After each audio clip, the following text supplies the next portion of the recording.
복음을 알아갈수록 복음적인 삶이 참 중요하다는 걸 봅니다. 하나님을 믿고 믿음으로 행동해야지 우리의 동기나 또 뭔가의 이익을 생각하고 인본주의를 쓴다면 그 결과가 또 우리에게 올무가 되는 경우들이 상당히 많습니다. 다윗에 대한 이 사무엘 하를 봐 나가면서 참 다윗이 순간순간 참 많은 인본주의를 썼구나라는 것들을 또 보게 됩니다.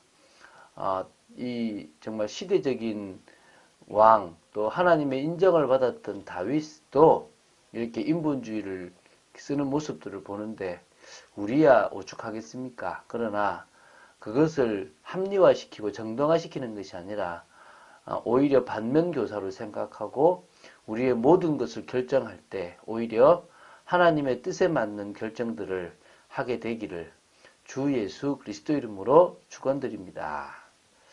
자, 사무엘하 19장 40절부터 20장 3절까지 말씀을 볼 겁니다.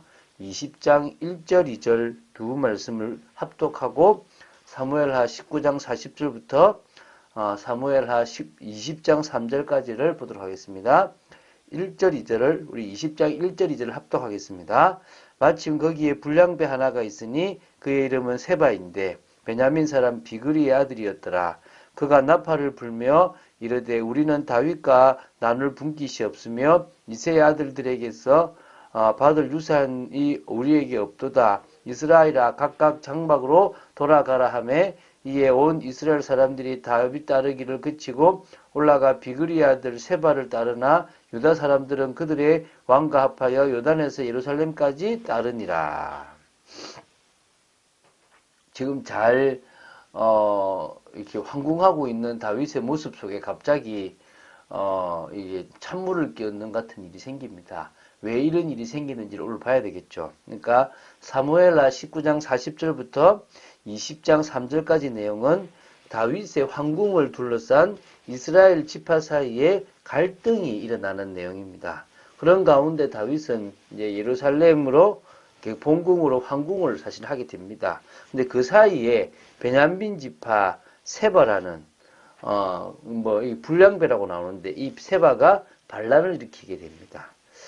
사실 모든 일이 마무리되는 것이 쉽지 않습니다.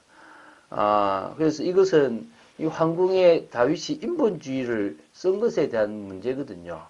그러니까 어찌 보면은 조금 더 하나님을 바라보고 불편하더라도 기다려야 되는데 같은 유다 지파 사람을 이렇게 활용해서 이렇게 황궁을 이렇게 급히 하다 보니까 다른 이게 사실은 11지파가 되겠죠.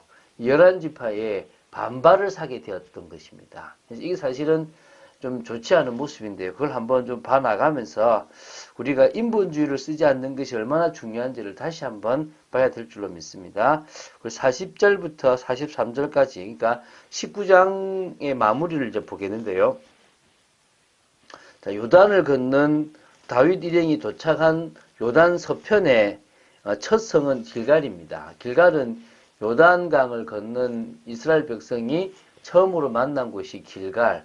이렇게 굴러가다, 재앙이 굴러가고 저주가 굴러가다, 과거를 이제 어떤 그런 것들을 다 굴러내다, 이런 어떤 굴러가다의 뜻이 있는데, 그죠? 어쨌든 그런 길갈에 이제 도착하게 되었습니다. 사실은 이 요단을 딱 건너면 바로 도착할 수 있는 비교적 넓은 성읍인데요. 이곳에서 이제 자신을 마중 나온 많은 사람들과 만날 수 있습니다. 이스라엘 온 지파가 거기 왔다고 보시면 됩니다. 이때 이제 주로 이제 이스라엘이라고 말하면 북부 이스라엘이라고 이야기를 이제 하시면 됩니다.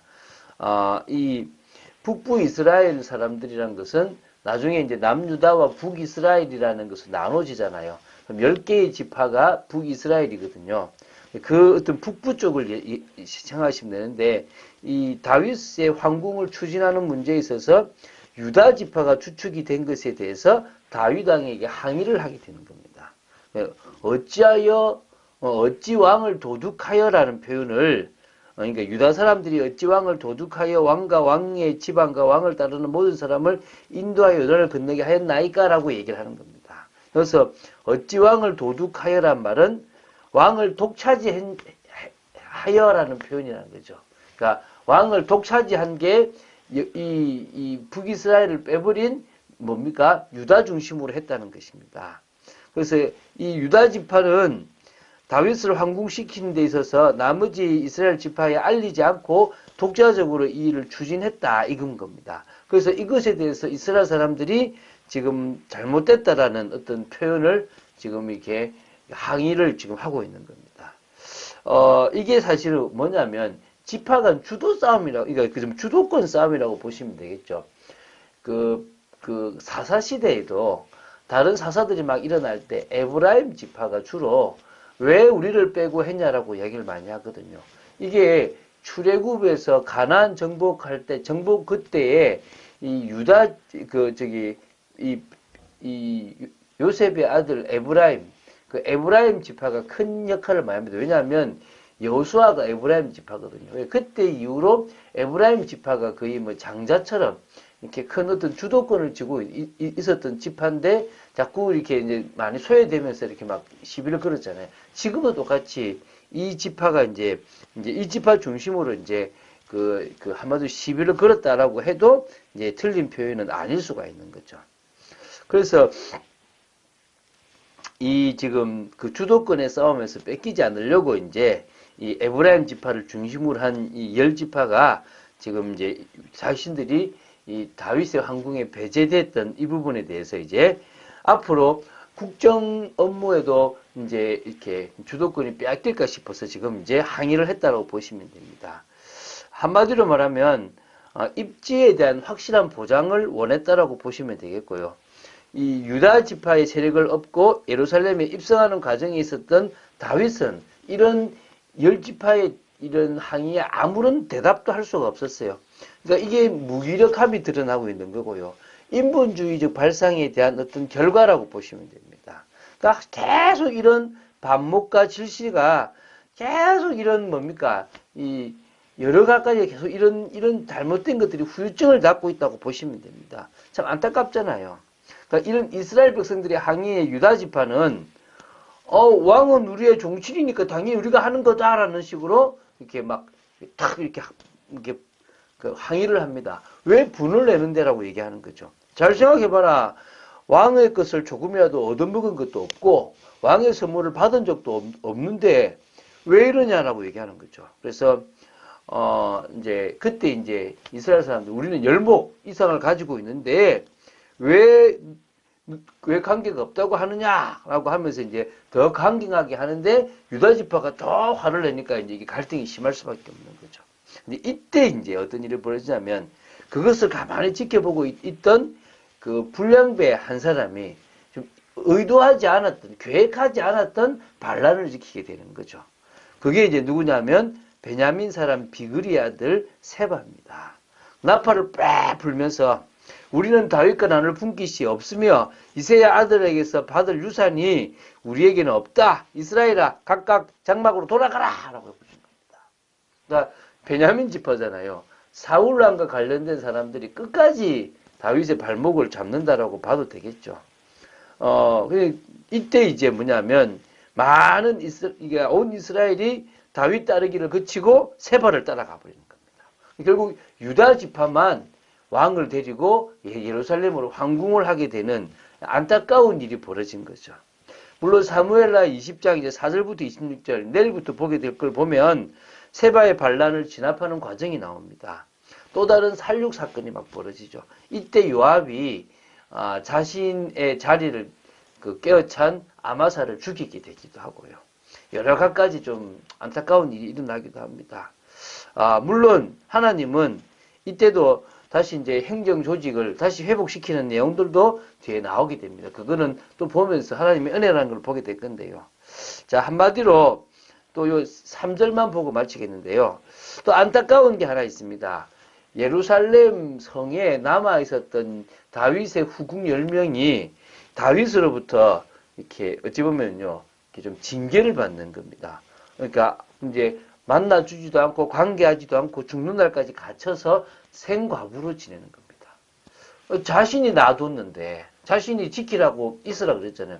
있었던 것 뿐인데 강간을 당하고 동침을 당하고 그리고 또 지금 버려둠을 당하잖아요. 다윗이 이런 것에 대해서도 또 지혜롭지 못한 부분들이 사실 나옵니다.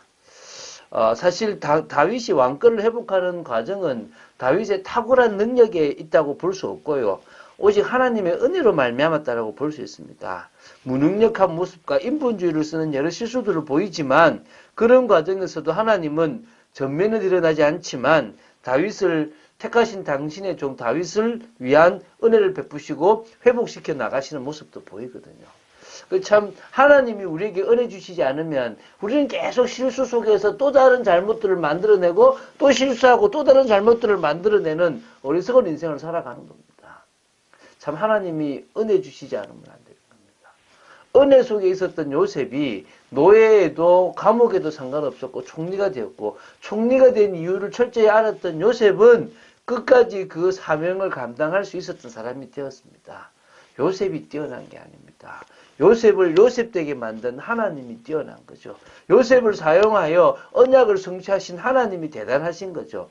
동일합니다. 지금 우리를 통해서 역사하실 하나님이 대단한 겁니다.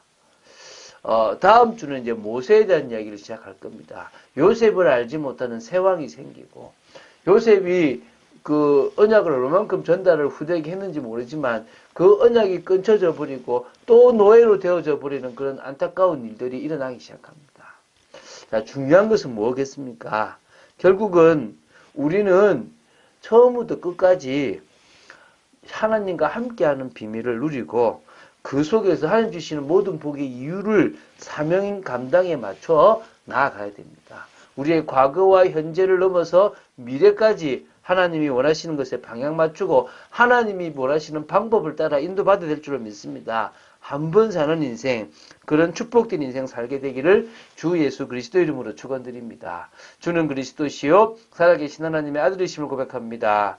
부족한 저희들을 사랑하시고 인도하여 주심에 감사드립니다. 끝까지 말씀 따라가는 축복 누리게 허락하여 주시고 정말 다윗처럼 이런 실수 인본주의의 삶들이 저희들의 모습에도 많이 있는데 아버지 하나님 저희들이 그런 조급함과 또 불신앙으로 이런 인본주의나 그런 실수들을 하지 않도록 지켜주시고 온전히 복음적인 삶이 사라질 수 있도록 역사하여 주시옵소서. 주 예수 그리스도 이름으로 기도드립니다. 아멘.